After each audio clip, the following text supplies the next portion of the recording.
앞서 문준영 기자의 리포트에서 제주 연안의 해양 포유류 부검 교육 현장을 전해드렸는데요.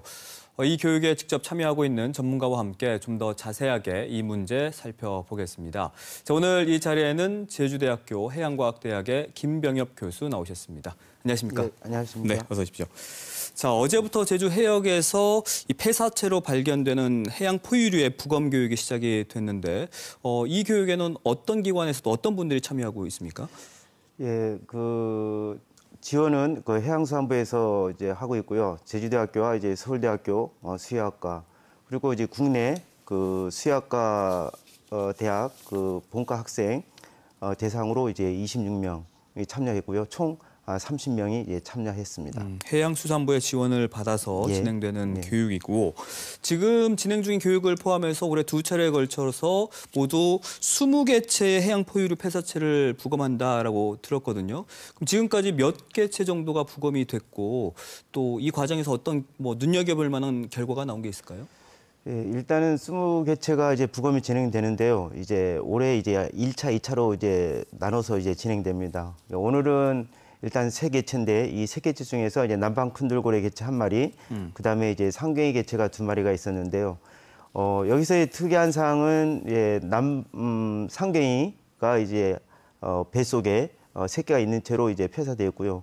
그 새끼는 한 30cm 정도가 되는데 이 정도면 아마 뱃속에서 한 5개월에서 6개월 정도 이제 자란 개체로 이제 저희들이 추정하고요. 또 하나 특이한 거는 이제 인도태평양 상갱이라 해가지고 우리나라에 서식하지 않는 개체입니다. 그러니까 주로 보면 홍콩 부근 해역에서 이제 서식하는 개체인데 이 개체가 이제 그 위쪽에 낚싯바늘이 이렇게 들어있더라고요. 보면 이제 우리 추정하자면 그 낚싯바늘이 위나 장을 자극해가지고 먹이 섭외를 못해가지고 사망한 것으로 이제 추정하고 있습니다. 그럼 누군가가 포획하기 위해서 그런 낚싯바늘을 던졌던 걸까요? 아니면 물 속에 있던 낚싯바늘이 걸렸던 걸까요? 이렇게 추정해 보건데 이제 그 어민들이 이제 뒤온 이제 낚싯바늘에 어류가 이제 걸려 있는 것을 이 상갱이가 가서 이제 먹지 않았나 저희들이 추정하고 있습니다. 그럼 이번 해양 포유류 부검 교육을 통해서 결국에 규명하려는 것들은 어떤 내용들일까요? 우리가 일반적으로 봤을 때는 이제 폐사체의 원인 규명인데요. 여기서 이제 우리가 질병학적으로 저희들이 들여다보고요. 또 이제 더 깊게는 이제 추가적으로는 이제 미세 플라스틱, 그다음에 이제 주금속 이런 부분도 이제 들여다볼 예정입니다. 질병이라고 하면 바이러스 같은 것도 다 포함되는 거죠. 포함되죠. 지난 4월에도 성산읍 해안에서 남방 큰 돌고래가 폐사체로 발견된 적이 있는데 요즘 제주 연안에서 이렇게 남방 큰 돌고래가 많이 폐사된 게 보이나요? 어떻게 될까요? 최근 6년간 우리 제주대학교 통계 자료를 보면 한 60마리, 평균 보니까 한 10마리 정도 이제 폐사됐고요. 네. 사실 남방 큰돌고래가 이제 제주에 120마리 개체로 보이고 있는데 이런 1년에 평균 10마리 정도 이게 자초가 되고 사망이 된다면 앞으로 우리가 이제 종 보존 관리하는데 어떤 이제 큰 영향을 이제 미칠 수 있는 거죠. 네, 6년 동안 60개체니까 연평균으로 10개체 정도. 근데 120마리 정도가 된다라고 생각했는데 그건 어떻게 나오는 건가요? 120마리 개체는 이제 저희들이 이제 이제 포토 아이디법 해가지고 이제 각 개체들이 등지름이 보면 이제 모양이 다 다릅니다. 그거를 저희들이 이제 하나하나 이제 구분해가지고 개체 수를 이제 파악하는 거죠. 120마리 전후로 보고 있다. 그럼 지금까지 드러난 남방 큰 돌고래 주요 폐사 원인은 뭔가요? 보통 이제 우리가 해경에 신고받고 이제 현장에 가보면 대부분 이제 부패가 너무 심해가지고 이제 부검이 이루어지지 못할 정도가 대부분 한 70% 차지하고요. 그 중에 그래도 이제 부검이 가능한 한 2, 3개체들이 저희들이 이제 냉동실에 보관했다가 인수받고 이제 부검을 진행하게 되면 대부분 보면 어구 혼액에 의한 이렇게 그러니까 숨을 쉬지 못해가지고 질식한 개체로 이제 대부분 이제 추정하고 있습니다. 근데 또 지난 3년간 보니까 제주 해안에서 상갱이가 또 폐사된 채 발견이 된 게 뭐 여러 차례 있었는데, 근데 남방 큰 돌고래와 달리 상갱이는 제주 연안에서 서식하지 않는 것으로 알고 있거든요. 근데 왜 이렇게 제주 연안에서 이렇게 폐사된 상갱이가 보이는 걸까요? 예, 사실 이제 상갱이는 우리나라의 서해나 서남해 쪽에 이제 거의 분포한 거 알려져 있는데요.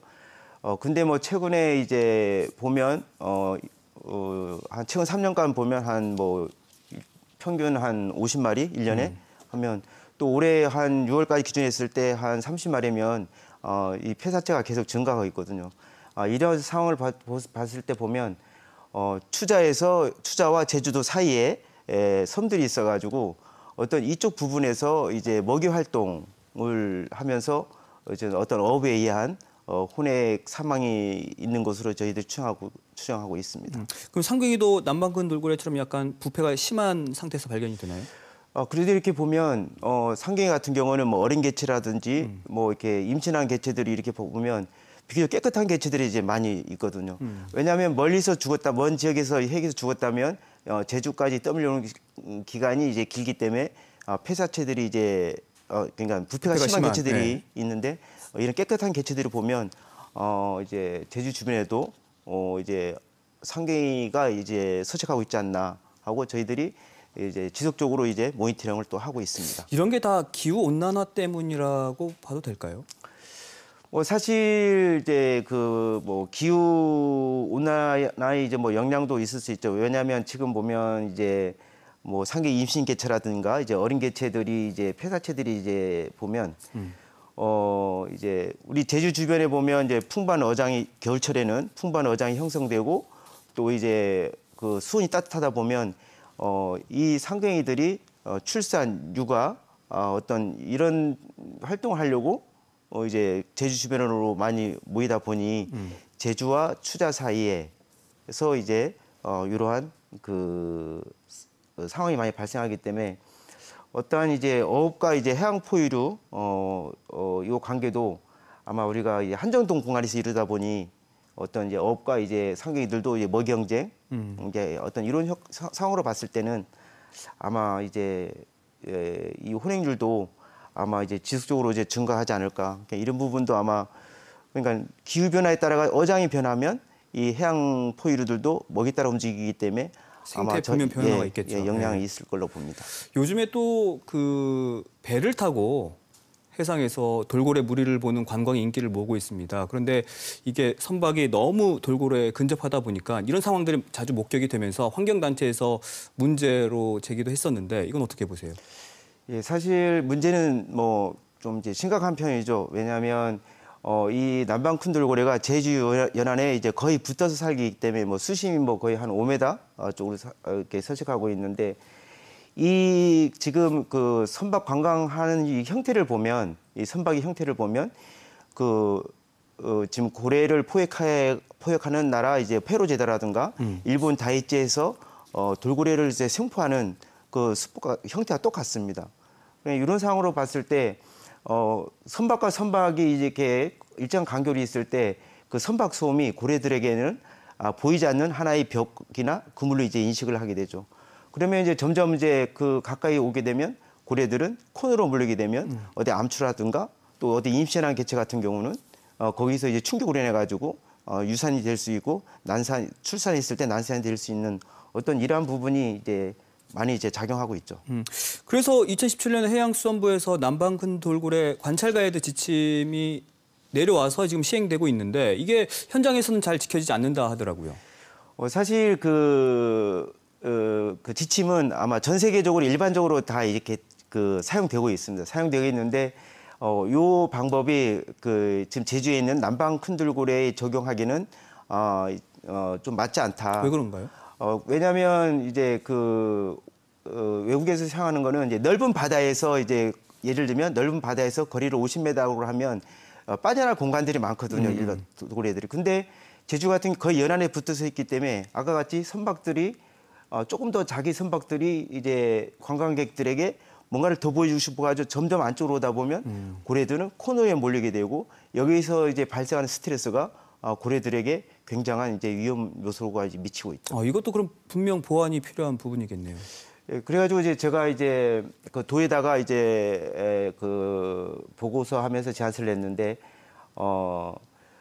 연안 기점에서부터 일정한 그 거리까지 뭐 예를 들면 뭐 1마일, 0.5마일이면 0.5마일 가이드라인 설정하고 그 안쪽으로는 들어갈 수 없게끔 그러면 해녀들도 안전하게 이제 고래들과 이제 공생하면서 조업을 할 수 있게끔 뭐 이런 제안을 뭐 제가 이제 했습니다. 그게 근본적인 대책이 될 수 있을까요? 해양 뭐 포유류를 좀 보호하기 위한 하나의 방법이 될 수 있겠죠. 예, 그렇죠. 이제 그렇게 가이드라인을 설정해 놓으면 이제 그쪽에는 물론 뭐 배들이 안 들어가지만 당연히 거기에 따르는 뭐 시설물이라든가 예를 들면 해상풍력이라든가 이런 부분도 이제 하지 못하게끔 이제 해야 되는 거죠. 결국은 서식 공간을 좀 만들어줘야겠네요. 그렇죠. 예. 본래 그 안쪽이 본래 그 해녀들하고 이제 고래들 간에 이제 공생하면서 이제 먹이 활동하면서 생활했던 공간이거든요. 이 공간까지 침범하면서 이제 선박 관광들이 하다 보니까 이 남방 쿤들고래들이 이제 서식할 공간이 없고 또 해녀들한테는 서로가 이제까지 공생의 관계였는데 이제는 어떤 하나의 적대 관계로 이제 비칠 수 있다. 예, 그렇게 생각합니다. 네, 그 서식 공간을 잘 마련해 줘야 되겠고 어쨌든 해양 그 포유류도 우리가 인간과 같은 하나의 생명체다라는 인식을 또 갖는 것도 중요할 것 같습니다. 오늘 말씀 여기까지 듣겠습니다. 고맙습니다. 네.